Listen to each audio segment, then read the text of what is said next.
জীবনে যে কোনো শখ আহ্লাদ পূরণের সুনির্দিষ্ট একটা সময় আছে। সঠিক সময়টা একবার পেরিয়ে গেলে শখ হয়তো পূরণ হয় ঠিকই, তবে তৃপ্তিটা ঠিক পাওয়া যায় না।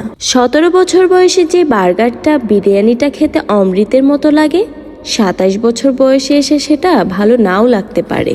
18 বছর বয়সে এসে সমবয়সী কারো সাথে শাড়ি পাঞ্জাবি পরে রিকশায় ঘুরতে ভালো লাগতে পারে। 28-এ এসে যে একই কাজ করতে ভালো লাগবে তার কোনো গ্যারান্টি নাই। 19 বছর বয়সে বিশ্ববিদ্যালয়ের সেকেন্ড ইয়ারের বন্ধু বান্ধবদের নিয়ে বান্দরবন ট্যুর দিলে যে আনন্দটা পাওয়া যাবে, 29 বছর বয়সে সে আনন্দ নাও পাওয়া যেতে পারে। একদিন নিজের ছাদ বাগান করব এই আশায় বসে থেকে যেই মানুষটা নিজের বারান্দার টবে কোনো গোলাপের চারা লাগালো না, ছাদ হওয়ার পর দেখা গেল সেই মানুষটার আর বাগানই করার সময় হলো না। একদিন চাকরি করে মা বাবাকে দামি দামি শাড়ি পাঞ্জাবি কিনে দেওয়ার স্বপ্ন দেখা মানুষটা চাকরি করে টাকা কামাবে ঠিকই, কিন্তু ততদিনে বাবা মা হয়ে যেতে পারে আল্লাহর মেহমান।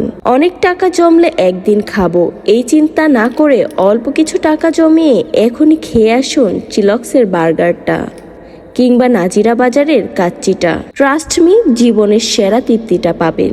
নিজের ছাদে বাগান হবে এই আশায় বসে না থেকে ভাড়া বাসার বারান্দার টবেই লাগিয়ে ফেলুন পছন্দের গোলাপের চারাটা। টিউশনির টাকায় কম দামে কিনে ফেলুন বাবা মায়ের জন্য শাড়ি পাঞ্জাবিটা। হোক না সত্যি, শখ পূরণটাই বড় কথা।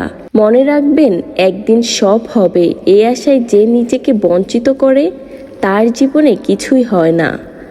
তার জীবন কাটে বিষণ্ণতা আর অতৃপ্তিতে, শেষ হয় আফসোস আর হাহাকারে।